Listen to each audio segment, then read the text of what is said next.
What's up, guys? Welcome back to the MMA meeting. Let's Talk with Weasel podcast, where we talk all things MMA, and there's a lot to dive into. But first, Merry Christmas, everybody. Happy holidays to all of you. I hope you guys had an amazing week. It was a good time to just recover. It was a good time off to spend with the family, and for me, I pretty much spent the entire week sleeping it away. There were a few days where I slept like 12, 13 hours, which is pretty crazy. I got a really crazy schedule. I mean, with school, training, YouTube, and it was just a great week. And for Christmas, I pretty much just had people come over. I haven't done the presents thing in a very, very long time. I used to get socks all the time and nothing crazy, So I'm kind of used to just having a relaxing Christmas. No presents, no stress, no gifts, nothing like that. Just going through the day and spending time with family and just sleeping pretty much. And I just want to talk about really quick, after the Anthony Joshua Andy Ruiz rematch, as well as the Overeem vs. Rozenstruik fight, I think it was the same weekend if I'm not wrong, right? 3 weeks ago. The reason why I didn't upload any videos in that week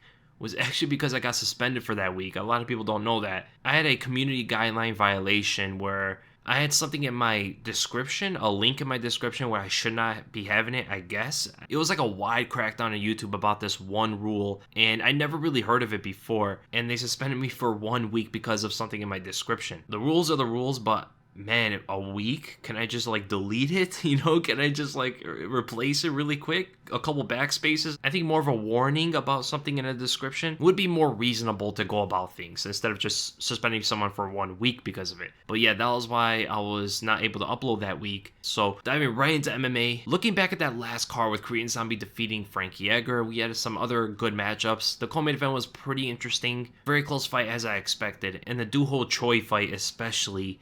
Man, I was saying it before, I didn't know what to think about it. I don't know what to think about Doo-Ho Choi coming to that, if he made any adjustments, if he was just going to be that same kind of all offense, no defense fighter. Some people call him a glass cannon. I don't think he's a glass cannon, but he's getting there, right? Because he does have a pretty good chin, but the damage he has taken his last 3 fights have been enormous. I mean, something that a young fighter should never have to go through early in his career like this. I mean, going to war with Cub Swanson, the best fight I think of 2018 or 2017, one of the best fights of that year. Going through that, fighting Jeremy Stephens, a more dangerous striker, getting knocked out in the second round, I believe it was. Not having many moments in that fight, and then fighting Charles Jourdain, a guy who's not known for his knockout power, or anybody who is super dangerous compared to Doo-Ho Choi, who is known as some young phenom. Getting knocked out the way he did and dropped twice in the fight is very, very alarming because it was all pointing to the lack of defense Doo-Ho Choi has. Man, I've been saying about not just Doo-Ho Choi, but a lot of the South Korean fighters, they are a lot better on the offense than the defense, and Doo-Ho Choi is an exaggerated version of that. When he's moving forward and letting his hands go, a lot of people just cannot deal with it very well. Even a veteran with the experience that Cub Swanson has, he couldn't deal with it that well either. But when he was able to punch back at Doo-Ho Choi, Choi does something every single fight, and he did it in this one as well. He had a time off that he could have gotten better, advanced his defense, but he just didn't do so. What he did in this fight, as well as the Cub Swanson fight and Jeremy Stephens fight, is whenever punches are getting thrown at him, he just takes a back step. No head movement, and hands are never up. Super obvious, right? Very easy to game plan around or make him fall into traps. And I believe Jourdain just caught him with a straight left, right down the center, digging in all the way and just dropped Doo-Ho Choi, man. That's the number one thing Choi has to do. So he's going to probably have the military service sometime soon. I thought he had it before this fight. It looked like he was going to get into that whole system, but something happened to the process and he just didn't go with it. So hopefully when he goes to hopefully when he takes the military service and takes some time off from fighting, he should definitely focus on his defense. It is something that they acknowledged before this fight, is that Doo-Ho Choi did work on his defense. I just didn't see it. Everything was the same. It was the same young, brash, offensively explosive Doo-Ho Choi that he's never going to get anywhere like this. This is 3 losses in a row, 2 of them by finish, 1 of them was almost by a finish. It's just not a good start for a young fighter, especially a South Korean fighter who's trying to get behind the trailblazing Chan Sung-jung, right? Chan Sung-jung is, without a doubt, the best fighter to come out of South Korea so far. He is a trailblazer, a 32-year-old, but a trailblazer. And man, a lot of people thought that Superboy was going to be the guy, the next guy, possibly the future of this division, and it's just not looking like it. I mean, remember that first, 3-finish run that he went through? Everybody was talking about Doo-Ho Choi like he's the next star of this division. right? They put him right at Cub Swanson after those fights, and he went to war. They thought still highly of him to go to war with Cub Swanson like that. He brought something out of Swanson that nobody really is capable of. You know, Swanson said he was punching TheWeasle Choi harder than he punches heavy bags, and you bring a lot out of a man to make him punch a human being harder than an inanimate heavy bag in the gym, right? So they threw him at Jeremy Stevens, and that was just a bit too much, and now things are just not going his way, man. It's just not great to see on a young fighter of TheWeasle Choi. And then even the co-main event, Alexander Rakic, you know, these younger prospects of the light heavyweight division, they're just losing now besides Dominic Reyes. Reyes controversially beat Volkan. A lot of people thought that Reyes lost. So the younger light heavyweights, they're just not doing so well in this division when they're trying to face the top ranks. Volkan just defeated Rakic, and he pretty much defeated Reyes. You got Johnny Walker, who just got TKO'd by Corey Anderson. Khalil Roundtree got destroyed by Cutelaba. Cutelaba's a young guy as well. It got to the point where Khalil Roundtree's going to have one more fight, and then he's going to announce his retirement. That's crazy, right? 29 years old, 13 professional fights in his career, and he's already thinking about retirement. And I don't know, I always saw that about Khalil Roundtree. Something about him just seems like he's not going to be a long-term fighter. For some reason, maybe it's his personality. I saw him in Tough, and the reason why he got into martial arts is because he wanted to lose weight. You know, Khalil Roundtree just didn't get into the sport like a lot of other fighters did to become the best, to become a fighter, and that was their focus since day one. The retirement from Khalil Roundtree doesn't surprise me too much, to be honest. But these light heavyweights, man, they gotta get going because everybody wants to see Jon Jones get tested. They want to see someone able to compete with Jones these days. Is it going to be Dominic Reyes? I actually do think Reyes is going to put up more of a challenge than people expect. Reyes is a big guy. He's athletic. He's a better boxer than Jones, I will say. He has a really good high kick. He has better timing. He has knockout power. I don't think he's going to knock out Jones. And Reyes has said that he's been wrestling since he was a kid. And in his last fight against Chris Weidman, you know, the takedowns were not working for Weidman at all. And Reyes seemed to be stronger in the clinch, and it's just something he expected. You know, when he got taken down by Volkan Uzmir, it was more of a lack of preparation for that kind of style. They didn't expect a wrestling Volkan Uzmir to come out there, and I think they know what to expect from Jones, right? There's a lot of footage on Jones. There's a lot to game plan for, and Dominic Reyes has said that since his college days in football, in American football, Dominic Reyes is like a master at watching footage and analyzing. It's something he has had to do for a very long time now. You know, in American football, Dominic Reyes had to study footage for hours. And that can actually be a huge weapon coming to MMA, and it strongly correlates right to the fact that he got taken down by Volkan Uzmir.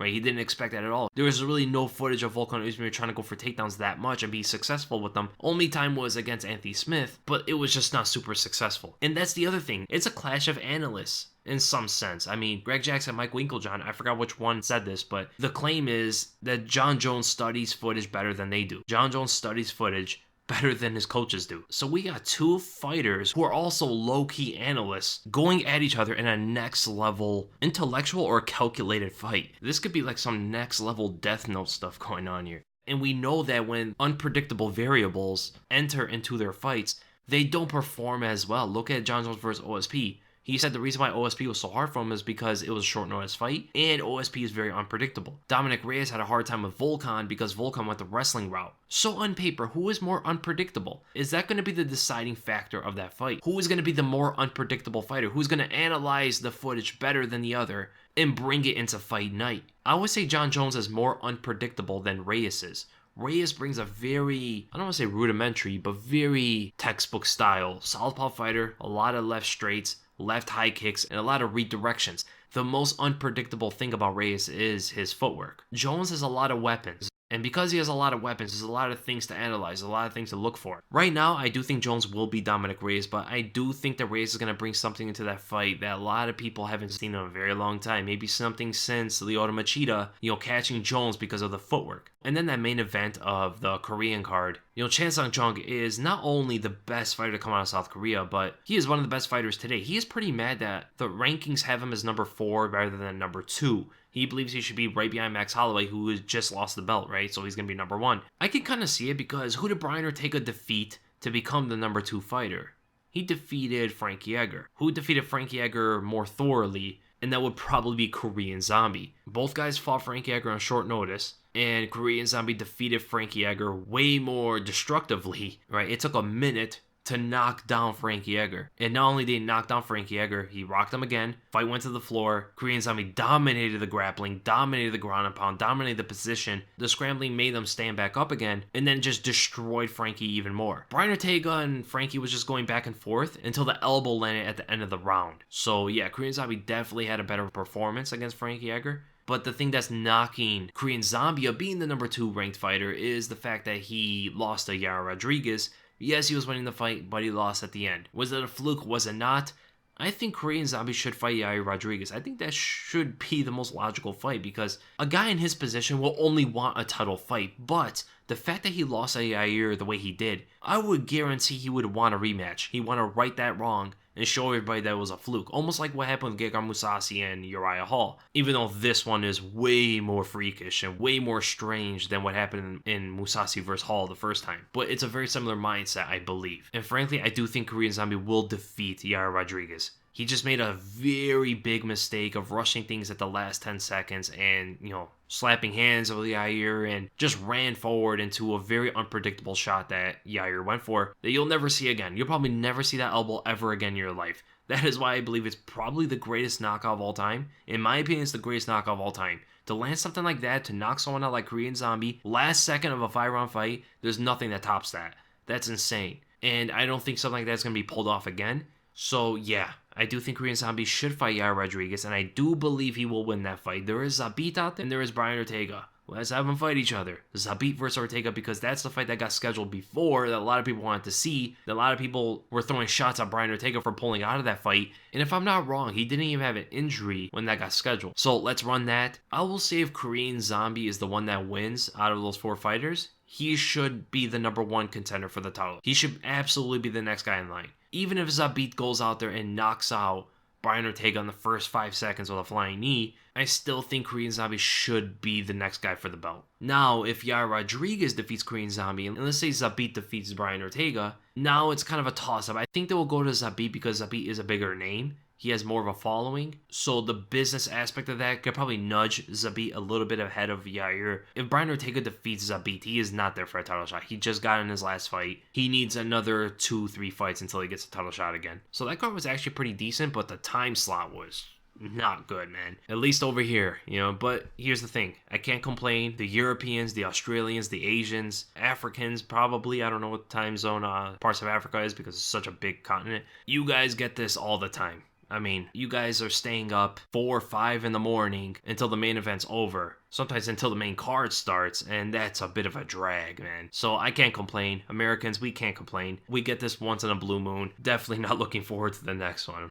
Now, here's the thing about Conor McGregor. Now, Conor seems to have put on some weight.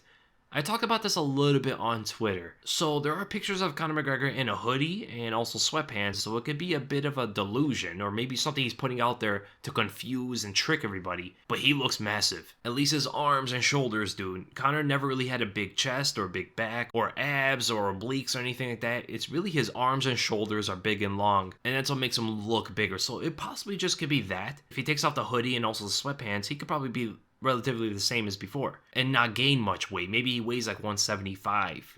That's not much. But my man in those pictures look like he's ready for the next Street Fighter game or something like that. Some guy tweeted me that he looks like Super Vegeta. The guy looks absolutely massive. And if he is actually that big, the idea is probably railroading Donald Cerrone in that first round, blasting him right to unconsciousness as soon as the ref signals the fight. And to be honest, that is not a bad game plan. Donald Cerrone is a very slow starter, and he doesn't deal well with boxing, he doesn't deal well with straight shots, he doesn't deal well with pressure. Combining all of those is his nightmare, and that is what Conor brings into a fight. So putting on more weight, more force behind the punch, getting more explosive, getting more physical, and the drawback will be the cardio, it doesn't matter. He's not going to beat Donald Cerrone in the cardio department either way. He's not going to defeat Donald Cerrone for 5 rounds. Even if he works on his cardio, Cerrone will start to win the fight by the 3rd round, right? 3rd, 4th, and 5th, I guarantee no matter what version of Conor we see, Cerrone will start to beat Conor McGregor and find openings and possibly finish Conor in the 5th round because Cerrone is that dangerous as the fight carries on. He gets stronger as the fight goes. So sometimes your game plan has to revolve around, I gotta knock this guy out in the first 2 rounds. And that is exactly what Conor should be looking for in this fight. He shouldn't be looking to drag this out until the 3rd, 4th, and 5th. He wants to finish Cerrone in those first 2 rounds. And knowing that Cerrone just got finished in his last one, chin can probably be a bit soft. It's not a bad game plan if he's going this route. We are conditioned, and fighters are conditioned to think you have to last in fights. You got to keep going. You got to build on your cardio. Man, sometimes you can adapt into a different style, into a different game plan. If your game plan is going to be, I got to knock this guy out in the first 2 rounds, why not just go into the more physical, explosive component of your game, rather than dragging it out and work on your cardio for the entire camp? Now, I will say, Conor versus some other fighters who are not slow starters, say Justin Gaethje, right? Against Justin Gaethje, yes, work on your cardio, because Gaethje also doesn't have good cardio, and he's a very fast starter, right? So you don't want to build onto your first start that much in your training camp. But in this one, where the guy is a slow starter, yeah, man, just get in there, lift some weights, put more protein in your body, whatever you got to do, man, to get that guy out in the first 2 rounds. You should be going about that. It just brings more of an intelligence approach for fighters, right? It's not all about just lasting longer. Sometimes you just gotta blast your opponent in the first round. So yeah, if Conor's going out there to hurt Cerrone fast, I don't see anything wrong with it. I don't see any backlash for it. If it doesn't happen, let's say Cerrone has a good enough chin to take the shots from Conor for the first 2 rounds, and this just starts destroying a tired Conor McGregor, I will definitely see people say, oh, look, Conor, he didn't work on his cardio, got too big. But the Conor that fought Nate Diaz, will he even be ready enough to fight Donald Cerrone for the 3rd, 4th, and 5th?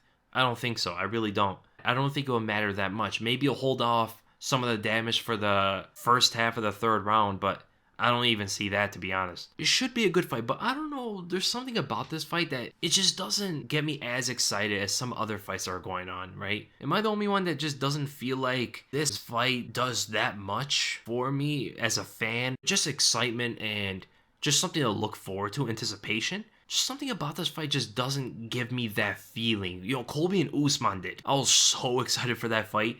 Even when the first 2 title fights went by and, 50 minutes of fighting, I was still amped up for that main event. This one, just not so much. And it could be that they're coming off losses and they're fighting at 170 rather than 155. And I preferred Conor to fight Justin Gaethje or even Dustin Poirier rather than Cowboy. I don't know what it is. When I bring it all together, it probably is a mix of things. But just, there's a lot of fights that I'm looking forward to more than this one.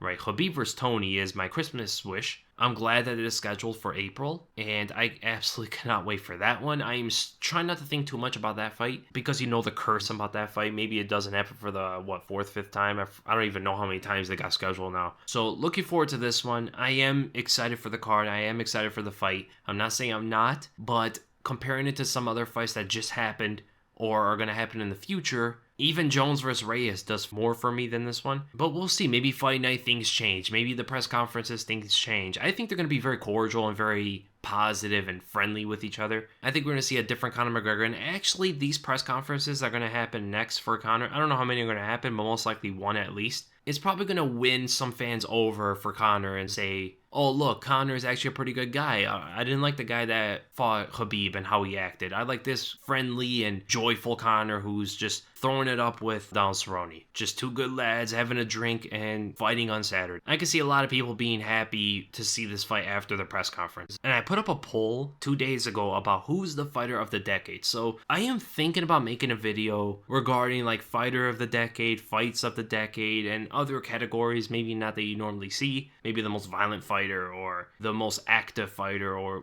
different kind of categories. And I put up the poll for who's the fighter of the decade. And with 17,000 votes, you guys say that Jon Jones is the fighter of the decade. So that's 41%. There's 26% for GSP, 19% for Khabib, 12% for Demetrius Johnson, and 1% for Jose Aldo. A lot of people are asking me, where's Conor McGregor? When I say fighter of the decade, I don't mean most important fighter of the decade. I mean strictly competitive merit and competitive legacy. That's it, right? I don't think Conor... He's right behind Aldo, I believe, but I think Aldo has done more in the decade than Conor has. I mean, we're talking about the guy who became the first UFC champ. We're talking about Jose Aldo's whole career, pretty much.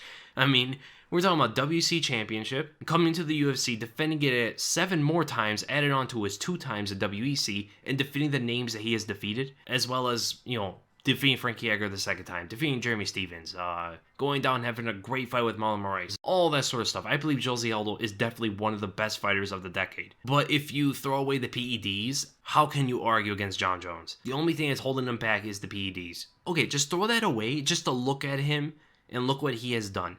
My gosh, what he has done is something that's unheard of. I mean, we're talking about after his loss to Matt Hamill, defeated Brandon Vera, Machuchenko, Ryan Bader, wins the belt against Shogun Rua, defends against Jackson, Machida, Evans, Belfort, Sonnen, Gustafsson, Teixeira, Cormier, wins the interim belt against Ovince St. Preux, defeats the no contest Daniel Cormier, defeats Gustafsson again, Anthony Smith, Thiago Santos. Yeah, throwing away the PED stuff, just for the fighter of the decade, there's nobody that comes close to Jones in that decade. Even GSP, when you look at GSP, a lot of his stuff was going on before 2010. He retired, semi-retired in 2013. Starting in 2010, he defeated Dan Hardy, Josh Koscheck, Jake Shields, Carlos Condit, Nick Diaz, and then Johnny Hendricks. A lot of those were really good wins, dominant wins. But the big thing was when he returned 4 years later against Michael Bisping and won the championship there and looked amazing doing it. Even though some of his biggest performances were before 2010, of what he has done in the later parts of his career still puts him as one of the best fighters of the decade. And then Demetrius Johnson and Khabib still has things to do.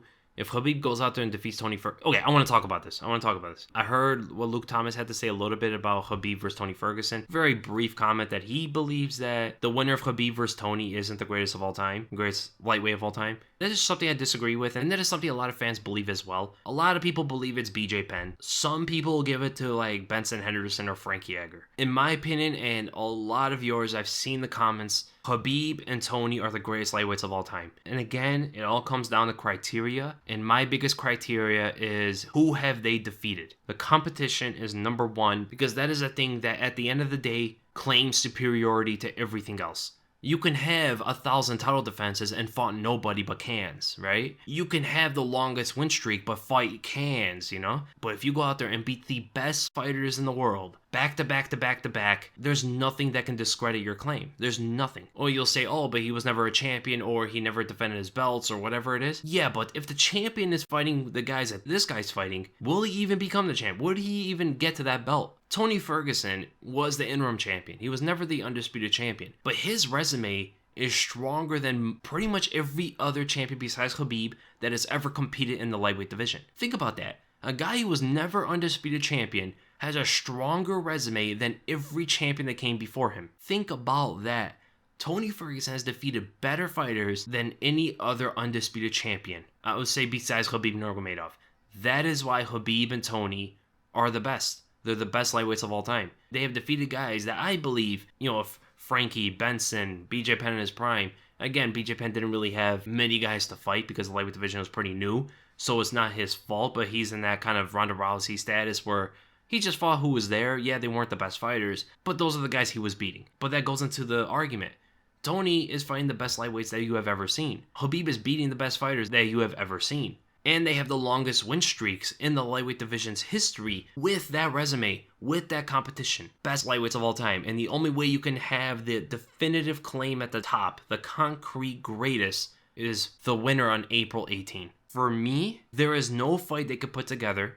They can bring Fedor from his prime to fight Daniel Cormier in heavyweight. They can bring Francis Ngannou to fight Shane Carwin or something. There is nothing that gets me more excited to watch than Khabib Nurmagomedov versus Tony Ferguson. There's nothing I anticipate more. It could be Jon Jones versus Fedor in his prime. They could bring time machines like it's Doctor Who, and there's no fight they can make that's more anticipated, better, and more competitive against two of the greatest of all time. There's none. When has there ever been in MMA two guys with this kind of status to face each other in their primes, essentially? So people will argue that Tony isn't in his prime anymore. If you argue that, I don't know how you can make that definitive claim because he's only been getting better and he's only been defeating fighters the best in the world, as dominant as ever. Yes, he's 36 years old, but some fighters just don't slow down at that age. And we're seeing more of that in modern MMA. The longevity is just stretching out. Fighters are able to compete longer now. I mean, look back who these guys have beaten. Tony Ferguson has defeated 2 former champions. Khabib has defeated 3 former champions. How many lightweight champions has there ever been? 12 champions in the lightweight division's history. 3 of them have left the division, and 2 of them have left the organization completely. That leaves 4 champions available at lightweight for each other to beat. Two of them have lost to Khabib, and Tony has defeated some prior to that, like Fedor Santos and Anthony Pettis,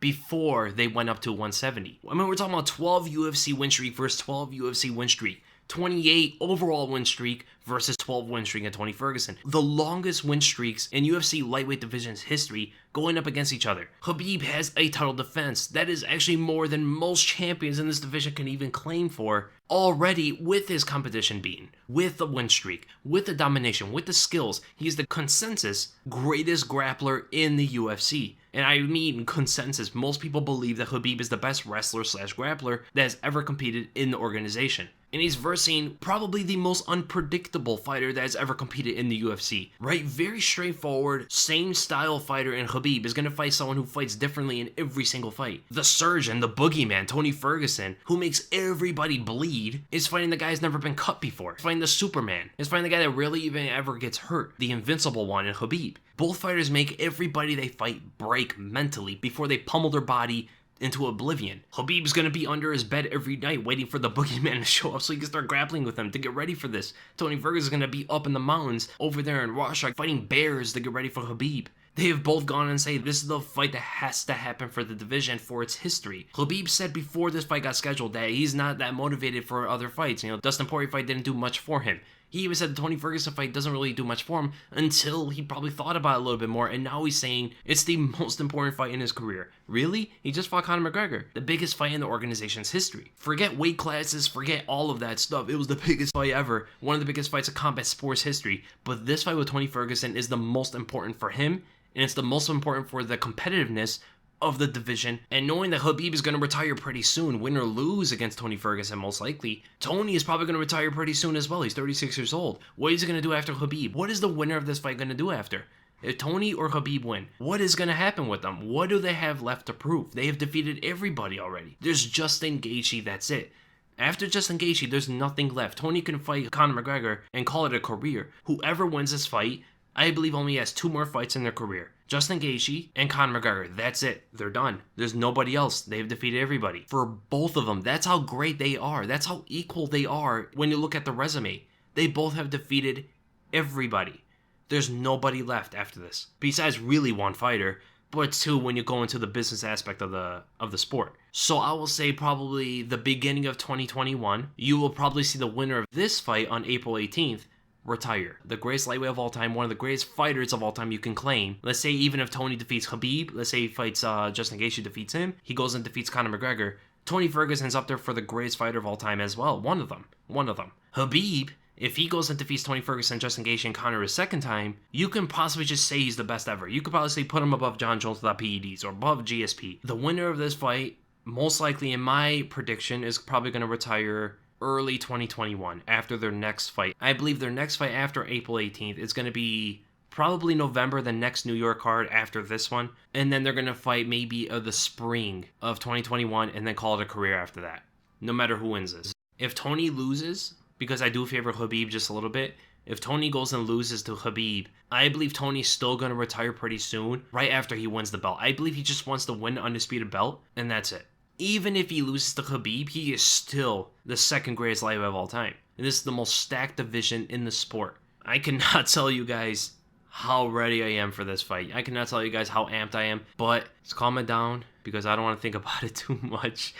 I did a lot of thinking there, didn't I? Alright, let's get to the questions now, because I know you guys have a lot of questions. Now, if you guys want to ask me any questions for anybody new, you can ask me on my YouTube page under the community tab. I usually post questions for podcasts or something like that. Reply your questions under there. The questions with the most likes do get read first, and I answer every question, even if they're ridiculous. If they're a little bit too ridiculous, I'll probably get through it really, really quick and not put much time into it. But yeah, every question at the top gets read. And for the Twitter questions, make sure to tweet me, which is in my description box of every single video. You can tweet me and make sure to hashtag an MMA meeting like you'll see at the end of this podcast. The most liked comments on YouTube by Jack Karen or Karin. If Tony Khabib happened in every stage it was meant to, what would have been the result each time? What would be the differences in each fight? We're talking about what, 4 times one fighter pulled out? Okay, the first time it got canceled was in 2015. I believe that was the Ultimate Fighter finale, but then Tony went on to fight Edson Barboza instead and submitted him. I forgot that his fight with Edson Barboza was on short notice. A little bit short notice. It wasn't crazy. And where was Tony at in his career then? He was 6-0 after his loss to Michael Johnson, and he just defeated Josh Thompson.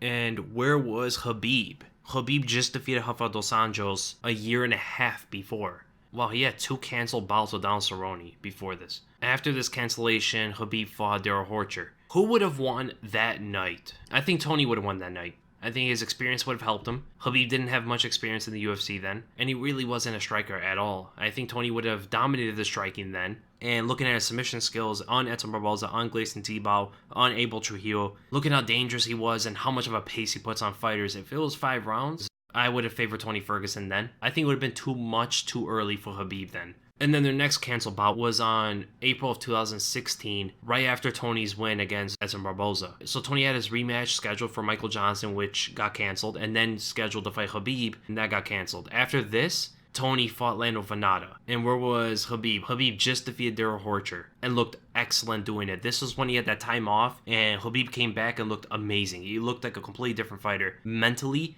and physically, he looked huge at this time. This is when he started to have those rough cuts. I believe at this time, Khabib probably would have won because of his weight and because he developed more of a striking style, right? After this cancellation, he fought Michael Johnson. He looked really solid with his stance, with his balance, and his defense. And looking at Tony Ferguson fighting Lando Venata, the unorthodox striking was getting to him. Khabib at that time would have thrown some unorthodox stuff out there. And with the added weight, he definitely would have some power. I think the pressure on top would have defeated Tony Ferguson. And this was a main event. Now, I don't remember if this was going to be 5 rounds or 3 rounds. I don't know if they started the whole 5-round thing in 2016. I forgot. If it was 5 rounds, I think Khabib wins by decision, losing the last 2 rounds and winning the first 3 just by his grappling and pressure and keeping position on top. And then their next cancel bout was after Tony Ferguson defeated Rafael dos Anjos, which I believe is his greatest performance in his career. He looked amazing. This was 2017 in March. And Khabib just defeated Michael Johnson. After every single fight with Khabib, they put him up against Tony Ferguson. And it just never happened. So he just defeated Michael Johnson. He looked excellent doing it. Newfound confidence, it seemed like, very strong mentally. And this is right before he fought Edson Barboza. Again, there's a very similar Khabib versus a very similar Tony, but Tony coming off the win against Rafael dos Anjos, the way he performed, maybe mentally going better into the Khabib fight. I believe this one would have been closer than their close one before this. I don't know who would win this one. If I look at their performances prior, I would favor Tony a bit because it would have been 5 rounds. This was for the interim belt on UFC 209 where Woodley fought Thompson the second time. They were the co-main event for this. It's close. They can go either way, man. I'll go with Tony Ferguson on this one. I'll go with him, but I could be wrong on that because Khabib did slim down and get smaller for his next fight against Edson Barboza. And that was the same year, you know. And then their last cancel bout was on 2018 in April after Khabib won the belt against Iaquinta and Tony defeated Kevin Lee. Not too far apart, not much different. I think it could still have gone either way. Looking at the performances, I would probably have gone with Khabib because Tony did have some trouble with the wrestling of Kevin Lee with the physicality. And I think Khabib possibly could have held down Tony Ferguson if he was there that night. Or, you know, maybe a little bit after that.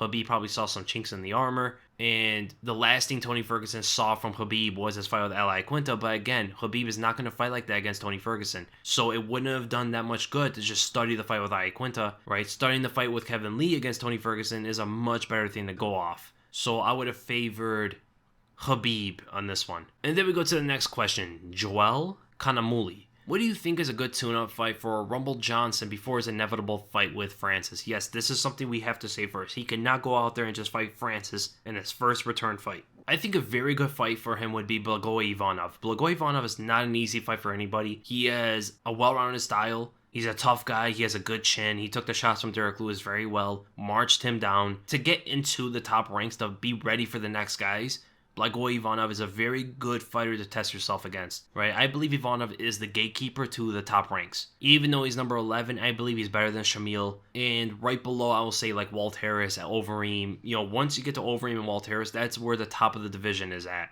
right? A lot of those guys can just defeat each other. So I believe Rumble should fight Ivanov. And then we go to Blazing_420 Hemster. That's like every 2015's email address. Can Leon Edwards defeat Tyron Woodley? How do you like the matchup and who do you think can implement their game plan more effectively? By the way, love your work. Keep it up. Thank you so much, man. And yes, Leon Edwards is going to be fighting Tyron Woodley in London after Woodley was saying that he would never fight in London and all that stuff. I don't know why he does that. Why does he do that? If he's going to take the fight, why does he go and just say that stuff? You lose some fans and you get some of them to just hate you for it, right? To complain all the time, and then you throw reason onto it that just doesn't make sense. It's just not rational at all. If you're going to take the fight at the end, it's probably not best to complain about it before. But can Lee Edwards defeat Tyron Woodley? Absolutely. He has a major height advantage, major reach advantage, major striking advantage. He doesn't push for things, doesn't get too aggressive, keeps range very, very well, able to do it on Donald Cerrone, who is a range finder with the kicks. So if he can get Tyron Woodley backing up and keep him on the cage the entire fight, I don't think Woodley can do anything. I really don't think he could do anything. Maybe some leg kicks, but I think Edwards will start to check those and land punches over the top, keep volume on him. Everything Woodley is going to do, I believe Edwards is going to answer him with like 3, 4, 5 strikes. Everything Woodley does with one big right hand, one big leg kick, one big blast double from the far range. I believe Edwards is going to make him pay with combinations and just outpointing him. And also Edwards has the age advantage and he's in his prime, right? He's in that, like, I don't want to say flow state because it carries a bad name to it for some reason. But in that sort of sense, he's at a phase in his career that he'll probably never hit again. And I believe Woodley is past that time. So can Edwards defeat Woodley? Yes, absolutely. And how do I like the matchup and who I think can implement their game plan more effectively? Woodley's a very smart fighter. He knows how to make things work with the limited techniques that he utilizes. Someone who can make their one dimension work across all styles is someone who is showing fight IQ, right? He has one big overhand, one big right leg kick, and one big blast double with great pressure on top. Likes to sit in your half guard. He defeats a lot of people with these simple things. Can he implement it on Leon Edwards? I believe Edwards is more unidentified. I believe he still has a lot of things in his toolbox he has never shown before. He's going to be showing a lot of things against Woodley. This is his biggest fight in his career. At the end, I do think Edwards might implement the game plan better than Woodley because he's seen what Woodley has done in every single fight, and he has tools that Woodley has never seen before. When I think about it, I haven't thought anything of this fight yet. Everything I just told you is pretty much everything that just came to my head. Right now, I believe Edwards will defeat Tyron Woodley. And then we go to Pumpy FN. Colby versus Tyron, Usman versus Edwards. Best fight of all time in each division. Colby versus Tyron, tough fight. I think Colby can absolutely win that, very similar to the way Kamaru Usman did. But the thing is, Colby has to wrestle. He can't go out there and fight the way he fought Kamaru Usman. He has to mix up the striking with the takedowns. Because one time where he doesn't have the gas tank that Kamaru Usman has. And he's not as composed as Usman under the fire. So it depends what Colby does in that fight. I believe he can. Will he? I don't know. And Usman versus Edwards, I believe Usman dominates Edwards. I just think the wrestling is just way too strong. Best fight of all time. So heavyweight is definitely Hunt versus Bigfoot 1. Light heavyweight is Jones versus Gus 1. Middleweight, Izzy versus Gastelum is fresh in the head, isn't it? Yeah, I'd probably say that. I'd probably say Izzy versus Gastelum. Welterweight has so many great fights. How can you not say it's Lawler versus Rory McDonald too? And what's the second one? Lawler versus Condit. Lawler's a monster, man. Lightweight, Frankie Edgar versus Gray Manor 2 definitely stands out. And then featherweight, 100% Jose Aldo versus Chad Mendes 2. That is one of the best fights of all time and one of the most underrated fights of all time. Go back and watch that. If you guys have never seen that fight, stop what you're doing and just go and watch that fight really quick and come back to me. When I saw that fight live, I just couldn't believe it. Those two definitely took out years of their lives in that fight. Oh, but there is also Korean Zombie versus Rodriguez. You can go back and forth with that one because the knockout of the ladder can put itself over Aldo versus Mendes too. And then bantamweight, I absolutely loved Garbrandt versus Dillashaw 1. Flyweight, I could have sworn an amazing flyweight fight just happened not too long ago. DJ versus McCall was a good one. Cejudo versus Benavidez was a good fight. Women's bantamweight is probably Rousey versus Tate 2. And strawweight is probably Rose versus Joanna 2. And then we go to the Milkman. Who would win these fantasy Tony Ferguson matchups? So Holloway versus Tony at 155. Tony destroys Holloway. Tony's a better Holloway.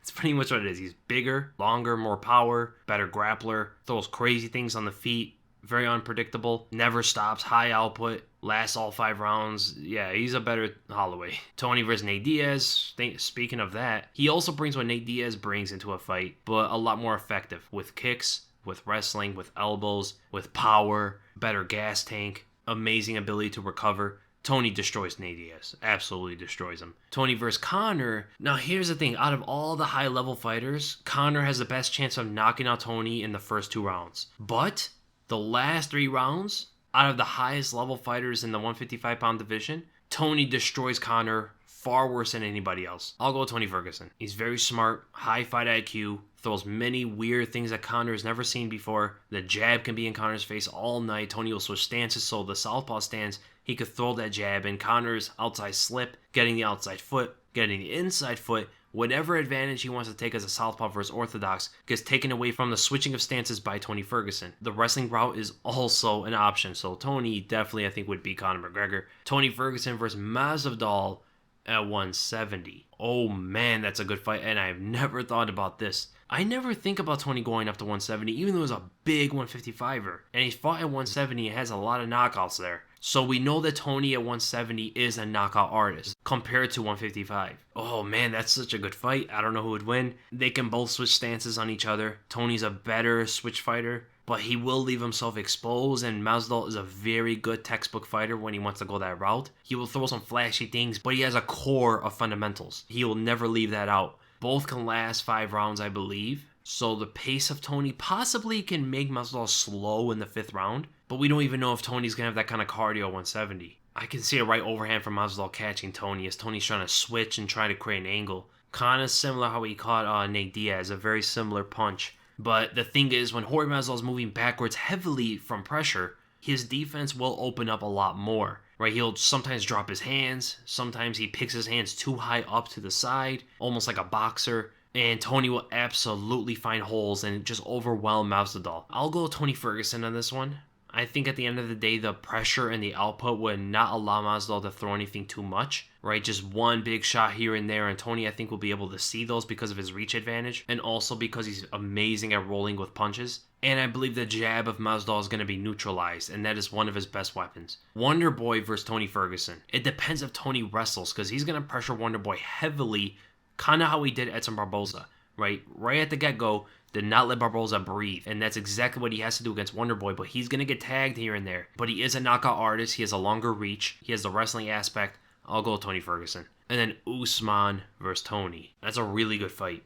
I just think Usman's going to be able to hold down Tony. I think Usman's going to take damage, and it's going to leave questions as to whether Tony should win the fight. But because he gets taken down and held down for so long, I believe Usman will squeak through a decision. Then we go to Big Dad Braden. What happens if Rozenstruik ends up knocking out Ngannou cold in the 1st round? How does the heavyweight division change, and would Rozenstruik be the scariest fighter we have ever seen? If Rozenstruik knocks out Ngannou in the 1st round, he is the scariest fighter we have ever seen. Nobody knocks out Ngannou, let alone in the 1st round, right? I believe Ngannou has the hardest chin we've ever seen because of his performance against Stipe Miocic. I mean, we're talking about a guy who ate Stipe Miocic's best shots for 5 rounds while gassed out and never got rocked. So if Rozenstruik does it in the 1st round, man, it changes up things. How does it change up the heavyweight division? I don't think it changes the division as a whole, right? It doesn't shake up the core or anything like that. I think Rozenstruik will be next for the title shot, and he will be known as the scariest fighter that ever competed in the UFC. And think about it, he's not even 260, right? He doesn't cut weight to heavyweight, whereas Ngannou does. So that's another scary thing, and that it'll bring up questions as to Rozenstruik versus Deontay Wilder and stuff like that, you know. It's going to bring it up. Fans are going to bring it up 100%. They bring it up for Ngannou. They're going to bring it up with Rozenstruik if he goes and knocks out Ngannou. But here's the thing, Rozenstruik has a long kickboxing record. Long time in that field. So, then we go to Shadow the First. GSP versus Usman. I'll go with GSP. Striking's way better. Usman has more power, but GSP definitely has power to hurt Usman. His wrestling will surprise Usman here and there. Usman will be able to scramble, and I do not think that GSP is going to be able to get on top and hold position, but he will get some takedowns here and there and just outstrike Usman on the feet. Both eras of GSP, I believe, will do that. What age is a man's physical peak? My dad told me it's 17 to 19, but I always thought it was 24 to 25. It depends on the person. Everybody's different. Some people peak later, some people peak earlier. It depends on how soon they go through puberty and all sort of stuff. I'd probably say on average, I think 17 to 19 is way too early. Most people are not full by that time. 24 to 25 does seem a lot more reasonable. I say 24 to 25, even 27 you can go there. And can you be fast twitch and have good cardio if you have excellent cardio genes? For example, if my dad is very fast twitch, and I got that from him, and my mom is really good stamina genes to the point where it's so hard for my mom's side to gas out. Is it possible for me to be both explosive, almost like Jose Aldo, but have cardio like Nate Diaz? I don't know how the whole gene thing works there. I don't know, just because your dad's side is fast twitch, your mom's side has good cardio. I don't know how that mixes in, but is it possible to be fast twitch as well as having good cardio? Yes, it is. Yes. We have seen fighters like this before. Deontay Wilder. Fast twitch, doesn't gas out. Weird, freakish, but it happens. And then I am currently 15, about to be 16, but I have a question. Will my shoulders naturally grow more? Yes, most likely.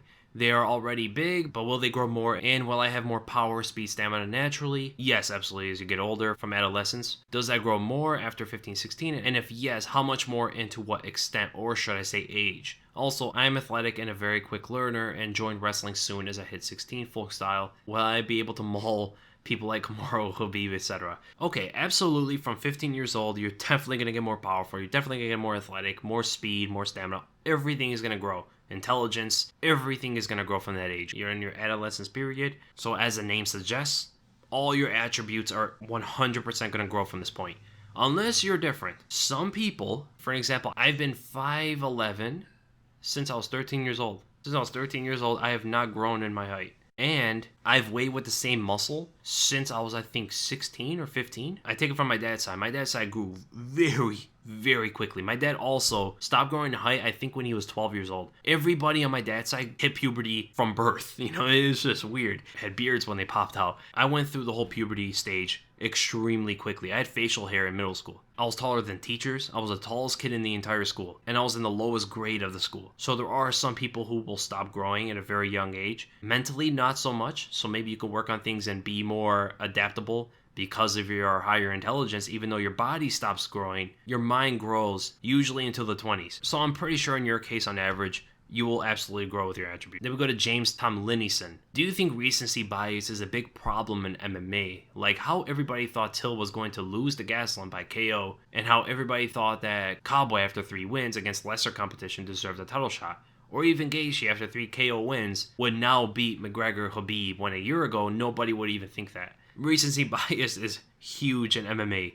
You win your last fight, you are the greatest of all time. People are now going for Volkanovski as the greatest featherweight of all time. And if you lose, you're nothing. Like I said before, Jose Aldo is the biggest example of recency bias. When he went on his run, he was the greatest ever. He was pound for pound #1. He lost to Conor McGregor, he's trash. He beats Frankie Edgar, he's back. He's the greatest again. He will beat everybody. He is the unstoppable force. He loses to Max Holloway, he's the worst. He loses again, people forget about him. He defeats Jeremy Stephens and Renato Moicano, he's back, he's going to win the belt again. He loses to Volkanovski, he's nothing again. The only time is against Marlon Moraes. People think that he won that fight, and people think he should probably get a title shot or something. Recency bias is big, and it can be a problem, but it can also be fun.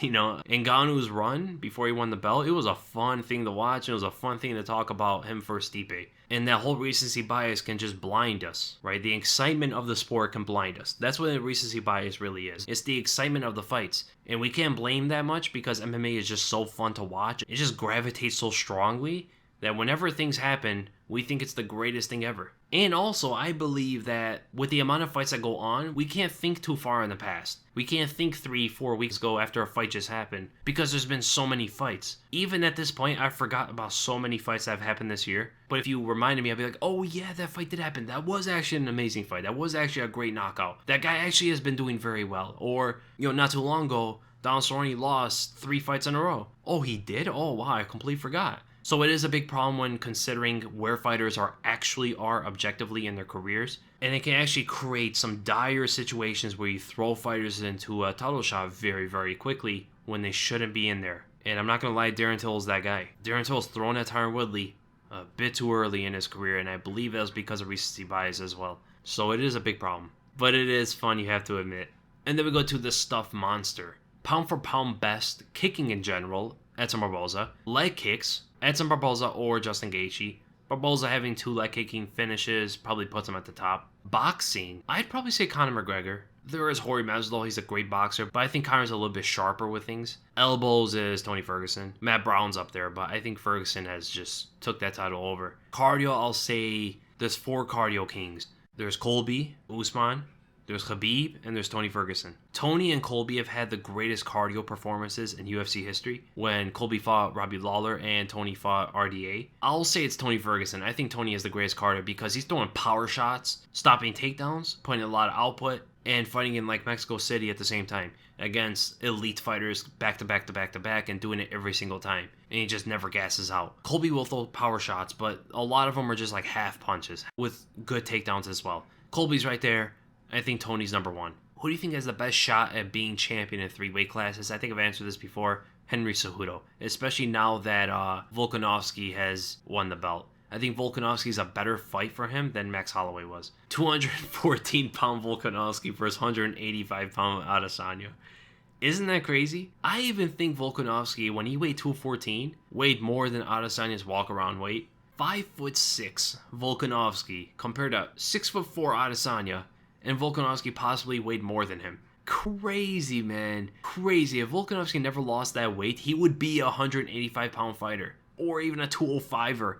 Think about that, man. Think about how crazy that is. Oh, absolutely, Adesanya would wreck him. Like, unless 214 Volkanovski has some, like, Ngannou power in him. You know, he just starts ripping to the body and just tearing everything out of Adesanya's abdomen. It's an X factor, you know, because that added weight is definitely going to add on something. I just think skills and technically, Adesanya would beat Volkanovski.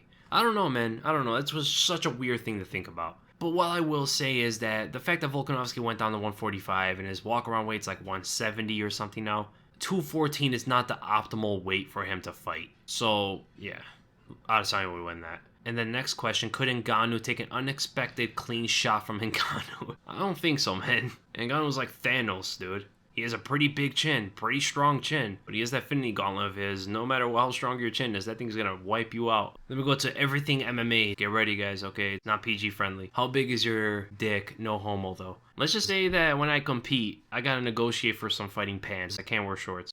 I'm just kidding, man. And then we go to Edgar Lugo Vasquez. Do you ever see MMA making it into the Olympics? And if not, why? Also, if you could change any one rule detail of the format in MMA to improve the sport, what would it be? I don't see it going to the Olympics, and I don't really want to see it go to the Olympics, to be honest. It's too much of an entertainment sport, I believe, as well as it's not one art, and you know, the cage and all that sort of stuff. I don't see it being like Olympics friendly. If you put on headgear, the grappling is going to be altered and very weird. Are you going to wear bigger gloves? Are you going to wear shin pads? Like, I don't know, man. I don't want to see it there. It's going to change the dynamic of the sport going out of the Olympics. And anything I could change about MMA to make it better? Change the gloves. Go to Pride gloves. That's one thing. The UFC gloves extend your fingers out, while Pride gloves curve your hand in, so it makes more of a fist naturally. That's why you never saw eye pokes in Pride, right? And also change the 10-point must system. Judging has to be different. Now, it is subjective at this point. I know it's a hot topic these days because Joe Rogan's talking about it. I think Luke Thomas talked about it. The whole judging thing just has to change. I think we all agree that the 10-point must system is just not the greatest for MMA, especially when you take other variables such as, you know, grappling and how does that count? How much merit does that have? Rules are a little bit strange as well. Damage is the highest order of the criteria in judging. And although I do like that, I do think that damage should be the most important thing in a fight. How do you put other things into account now? How does grappling get somewhere on equal ground? I think it has to be a little bit more specific. And also, a fight judged as a whole possibly can be better for MMA. It was really good for Pride. And also, one big thing I would love for them to have, because other sports don't have this, right? The position of a fight at the end of a round should continue to the next one. If Khabib has Dustin Poirier on the ground at the end of the first round, let's say he's in half guard on top, the second round should start with Khabib on top in half guard. And how does that go with submissions now? How do you go into more strange territory? Well, if Khabib has a rear naked choke on Dustin Poirier at the end of the first, that is where they should start at the second. They should have Khabib's arm around Dustin Poirier's neck, same position, on the back, hooks the same way. Once the ref signals the fight, Khabib will start squeezing for that choke and Dustin Poirier has to find a way out of it. The corner between the rounds are able to tell Dustin Poirier, okay, hey, he has you in a choke. This is what you gotta do. You gotta scratch off this hand. You gotta turn this way. This is what the corner can really help with. Rather than, okay, we're in the next round. Khabib might be doing this and that. He might come out here with this sort of movement. You should be throwing the right hand a little bit more. Double up on the jab. You know, the corner, I believe, isn't as helpful when the position isn't carried on into the next. I don't know, just a thought. I think that would be awesome. They would go to HMS_Thunderchild. If the Mortal Kombat tournament came to Earth and you get to choose one fighter from each division that is not a current champion to represent Earth against Outworld, who would you choose? Keep up the great work. Thank you so much, man. We will lose. We will lose. Those guys have shoot like fireballs and stuff, right? We only need one person, to be honest, though. Now, he's not in the UFC, so does it count? We only have one person on Earth that can do this. We send Lord Artemis Lobov to go and clean out the whole mess. That's it. That's all we need. The GOAT. Man, I miss him already. I don't know how to pronounce that name. The E is just throwing me off. Davide? Fanara? David Fanara? What are your unpopular opinions on MMA slash UFC? Let's see how many whats I get. Let's see how many question marks I get. John Jones' early title defense run is a bit overrated. Khabib is the most effective at defending strikes in the lightweight division. Marlon Moraes reasonably defeated Jose Aldo. Douglas Lima can become the UFC champion in his next fight. And Alexander Volkanovski is the greatest featherweight of all time. That one's a bit of a joke, but I can actually make a compelling argument for it. And then we go to the Twitter questions. We're going to start with at MMA City 1. Do you think that Izzy has a good shot at being a 3-weight champion? I think he can make both 170 and 205. I wouldn't say a good shot. I would say he has a shot, but it's unfavorable, right? Defeating Jones is a bit much, and moving down the 170, I think he possibly can make it, but he's very skinny for as tall as he is. I don't know what else he can give up on his body to make 170. I thought you were going to say heavyweight. I thought you were going to say gain weight and fight Stipe. I think defeating Stipe is a lot more probable than defeating Kamaru Usman at 170. Then we go to at Noah Lucas Bra. 6 4-minute rounds, MMA gloves, in a ring, boxing only. Francis Ngannou versus Deontay Wilder. Who you got and why? I got Wilder because the whole MMA gloves thing, the only thing that really changes is how big the gloves are. So the distance is going to be a few inches different, and the covering up, the guard, defense in general is going to be a little bit different. But Deontay Wilder doesn't really pick up his hands to defend punches that much. He will at times. So maybe instincts here and there, the inches where it won't matter is where Francis can possibly land and knock out Deontay Wilder. But Wilder has the cardio advantage, so even if it goes at the end of the fight, Ngannou might be tired where Wilder won't. They both have really good chins, but they both have power to knock out each other with one big blow. But Wilder is more experienced in boxing. He has fought higher level competition with more skilled and technical fighters, so I do think Wilder will be able to get it done. I think it's wide stance and in and out movements, straight punches are going to be able to get in and out on Ngannou, and Ngannou counters with that left hook of his almost every single time. I don't think Wilder is going to be in the way of that shot. Ngannou has to find his way in, and that is not something he normally does. And I'm glad for this question.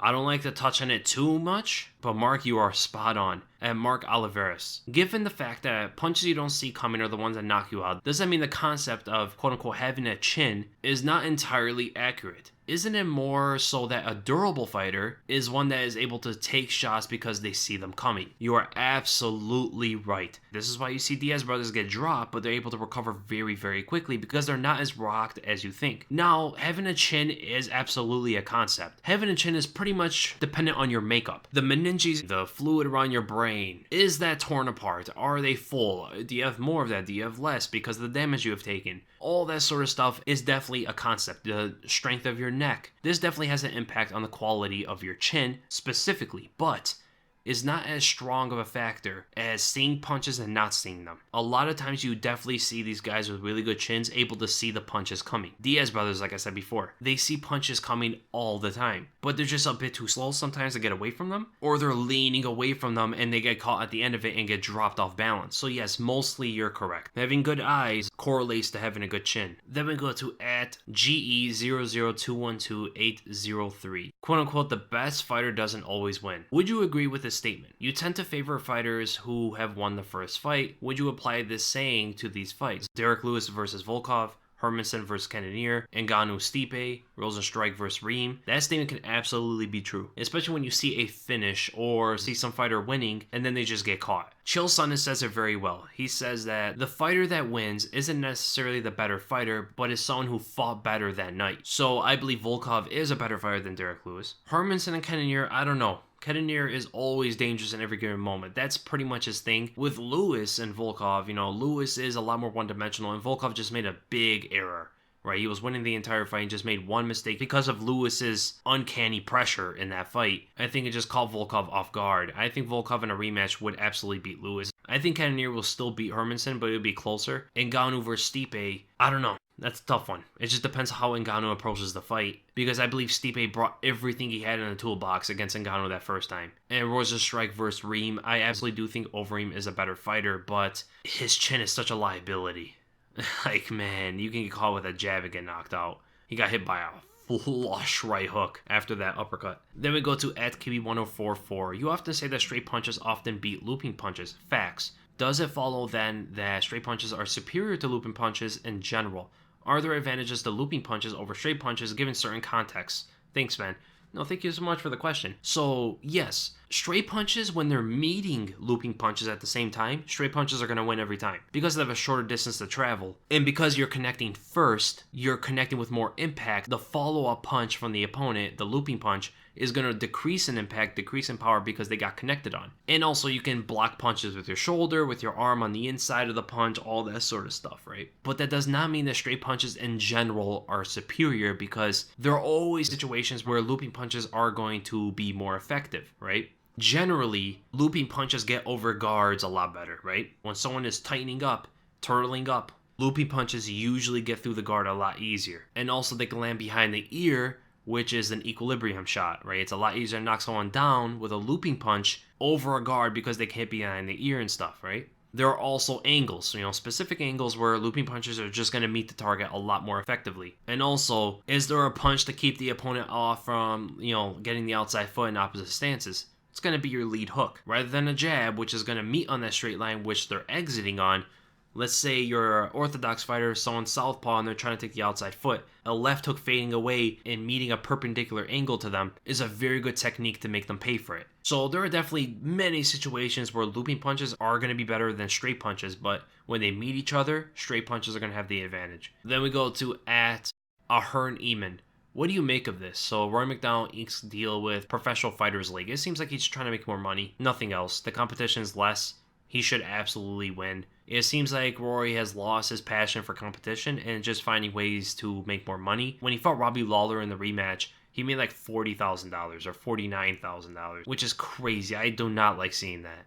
So he went to Bellator, is making six figures without sponsors, and now the PFL. I don't know if he's in the tournament, but I know in the PFL they have that $1 million tournament, and he should absolutely win that. So not looking for competition, but he's looking for ways to make money. Can't fault him. He's been in the sport for a long time. He wasn't making money in the UFC, it seems like, so he's trying to make up for lost money. And then last but not least, we go to at I do not know how to pronounce that. Schwarligwangan. I don't know how to pronounce it, man. I'm sorry. 5 fighters whose pro record doesn't reflect how good they actually are. Oh, man, you go back in the day, Randy Couture is number 1. That guy has a salty record, but absolutely one of the best of all time. Tito Ortiz, another one. Can you say BJ Penn? Yeah, I guess almost having an Artem record. Probably doesn't match up with how good he actually was. Amanda Nunes, absolutely. And I'll say Yoel Romero.